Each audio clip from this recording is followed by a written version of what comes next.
Good morning. ഇത് നമ്മുടെ വാട്ടർമെലൻ്റെ ചെടിയാണ് കേട്ടോ. ഇത് നമ്മൾ മുളപ്പിച്ചതല്ല, തനിയെ ഈ മഴ സമയത്ത് പൊട്ടി മുളച്ചതാണ്. നമ്മൾ കഴിച്ചിട്ടെങ്ങാണ്ട് ഇട്ടതാണ്. അത് മഴ പെയ്തപ്പോഴത്തേക്കും ആ ടൈമിൽ അത് മുളച്ച് വന്നിട്ടുണ്ട്. അപ്പോൾ രാവിലെ അത് മാത്രമേ ഞാൻ നോക്കിയിട്ടുള്ളൂ. നമുക്ക് രാവിലെ ടാസ്ക് കുക്കിംഗ് ആണല്ലോ. അപ്പം കുക്കിംഗ് തീർത്ത് കഴിഞ്ഞാൽ നമ്മുടെ വീട്ടിൽ പകുതി ജോലി കഴിഞ്ഞു. ബാക്കി ജോലികളൊക്കെ ക്ലീനിങ്ങും കാര്യങ്ങളൊക്കെ പയ്യെ പയ്യെ നമുക്ക് ചെയ്താൽ മതി. അപ്പം ഞാൻ രാവിലെ ഇതൊക്കെ തീർക്കുന്നത് എനിക്ക് മാത്രമല്ല, വാവയുടെ കാര്യങ്ങളും എനിക്ക് പിന്നെ പയ്യെ അങ്ങ് ചെയ്താൽ ടെൻഷൻ അടിക്കണ്ട, കുറച്ച് സമയം എനിക്ക് ഫോൺ യൂസ് ചെയ്യാം. അപ്പം അങ്ങനെയൊക്കെ കുറച്ച് കാര്യങ്ങളൊക്കെ ഉണ്ട്. അപ്പം രാവിലെ ഇത് തീർക്കുന്നത് എനിക്ക് കുറച്ചും കൂടെ ഹെൽപ്പാണ്. പിന്നെ നിങ്ങൾക്ക് എങ്ങനെയാണെന്ന് അറിയില്ല, ചിലർക്ക് പയ്യെ ചെയ്യുന്നതായിരിക്കും ഇഷ്ടം. അപ്പം എനിക്ക് രാവിലെ തന്നെ ചെയ്യണം കേട്ടോ. കാരണം എനിക്ക് ചോറ് കൊടുത്തു വിടാനുള്ളത് കൊണ്ട് എനിക്ക് രാവിലെ ചെയ്യണം. അത് ഞാൻ ആദ്യം എനിക്ക് ഈ വക കാര്യങ്ങളിലൊന്നും ചെയ്യേണ്ട ആവശ്യമില്ല.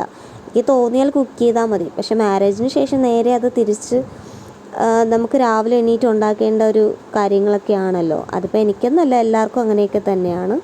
അപ്പം ഞാനിന്ന് വയ്ക്കാൻ പോകുന്നത് വെൺപയറും മെഴുക്ക് വരട്ടിയും പിന്നെ ഒരു മുളക് കറി, മീൻ കറിയുടെ മുളക് കറിയാണ്, പുളിമുളകല്ല. അപ്പോൾ മുളക് കറി എളുപ്പമാണ്. പിന്നെ ചോറ്, അത്രയും ഇന്ന് വെക്കുന്നുള്ളൂ. അപ്പോൾ വെൺപയർ നമുക്ക് എപ്പോഴും കിട്ടത്തില്ല, അത് ഇടയ്ക്ക് ഒക്കെ മാത്രമേ നമുക്ക് കിട്ടാനുള്ളൂ. സാധാരണ സമയങ്ങളിൽ നമ്മൾ തിരക്കി പോയി കഴിഞ്ഞാൽ കിട്ടത്തില്ല. അപ്പം അത് ഞാൻ ഒരു പ്രത്യേക മസാലക്കൂട്ടുകൾ ഇട്ടിട്ടാണ് ഉണ്ടാക്കുന്നത്. കാരണം എനിക്ക് തമിഴ്നാട്ടിൽ നിന്ന് എൻ്റെ ഒരു റിലേറ്റീവ് പറഞ്ഞിട്ടുള്ളതാണ്. അത് നമ്മൾ കരിവേപ്പില നന്നായിട്ട് ഉണക്കി പൊടിച്ച് പിന്നെ മസാല കാര്യങ്ങൾ മൂപ്പിച്ചിട്ട് പൊടിക്കുന്നതാണ്. ഉഴുന്ന്, പരിപ്പ്, പിന്നെ നമ്മുടെ വെളുത്തുള്ളി കുറച്ചധികം നമ്മൾ എടുക്കണം. പിന്നെ അതിൻ്റെ കൂടെ തന്നെ നമ്മൾ കുറച്ച് ഉലുവ ഇടണം, പച്ച ഉലുവ ഇട്ട് മൂപ്പിക്കണം. ഇതൊക്കെ നന്നായിട്ടൊന്ന് മൂപ്പിച്ചെടുക്കണം. ചട്ടിയിൽ നല്ലപോലെ മൂപ്പിച്ചെടുത്ത് അത് ഡ്രൈ ആക്കി മൂക്കുന്നത് വരെ നമ്മൾ മൂപ്പിച്ചിട്ട് പിന്നെ അത് പൊടിച്ച് അത് കുറച്ച് നേരം ആ ചൂട് മാറാനായിട്ട് നമ്മൾ പേപ്പറിലോ എന്തെങ്കിലും തട്ടി വെക്കുക. പിന്നെ അതിന് ശേഷം കുപ്പി ജാറിൽ തന്നെ അടച്ച് വെക്കണം കേട്ടോ. വേറെ പ്ലാസ്റ്റിക് കുപ്പിയിലൊന്നും വെക്കരുത്, കുപ്പി ജാറിൽ തന്നെ അത് അടച്ചു വെക്കണം. കാരണം എന്നാൽ മാത്രമേ കുറേ നാൾ നമുക്കത് ഇരിക്കത്തുള്ളൂ. പിന്നെ കുറച്ച് പെപ്പറും കൂടെ ആഡ് ചെയ്തിട്ട് വേണം നമ്മൾ പൊടിപ്പിക്കാനായിട്ട്. പിന്നെ ഇത് തട്ടിയിട്ടതിന് ശേഷം നമുക്ക് മഞ്ഞൾപ്പൊടി മാത്രം യൂസ് ചെയ്താൽ മതി. അത് നമുക്ക് നല്ലൊരു ടേസ്റ്റാണ്. പിന്നെ ഞാൻ മീൻകറി വെക്കുക. അപ്പം അത് വെച്ചതിന് ശേഷം എനിക്ക് പിന്നെ കുക്കിങ്ങൊക്കെ കഴിയും. അപ്പം ഞാനത് വേഗം വെച്ചിട്ട് അതിൻ്റെ കൂട്ടത്ത് തന്നെ വേറെ എന്തെങ്കിലും പണികളുണ്ടെങ്കിൽ സൈഡിൽ തുടയ്ക്കാനോ അല്ലെങ്കിൽ പാത്രം കഴുകാനോ അങ്ങനെ എന്തെങ്കിലുമൊക്കെ ഉണ്ടെങ്കിൽ ഞാൻ അതൊക്കെ തീർക്കും.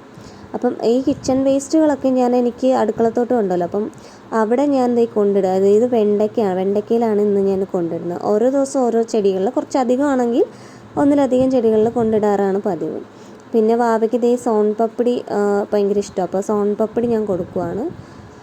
പിന്നെ വേറെയും കുറച്ച് വേസ്റ്റുകളും കാര്യങ്ങളൊക്കെ കൊണ്ടിടണമായിരുന്നു. അപ്പം ഞാനത് ഇടാമെന്നുള്ള പ്ലാനിങ്ങിൽ നോക്കുമ്പോഴത്തേക്കും അവിടെ എനിക്ക് എലി ഇവിടെ ഒരു ടാസ്ക്കാണ് കേട്ടോ. അപ്പം എലി എൻ്റെ കുറേ ചെടികൾ കടിച്ച് പറിച്ച് കളയാറുണ്ട്.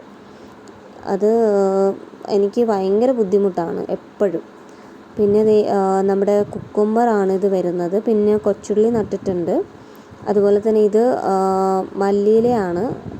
അത് നമ്മുടെ നാട്ടിലെ മല്ലിയില അല്ല, ആഫ്രിക്കൻ മല്ലിയിലയാണ്.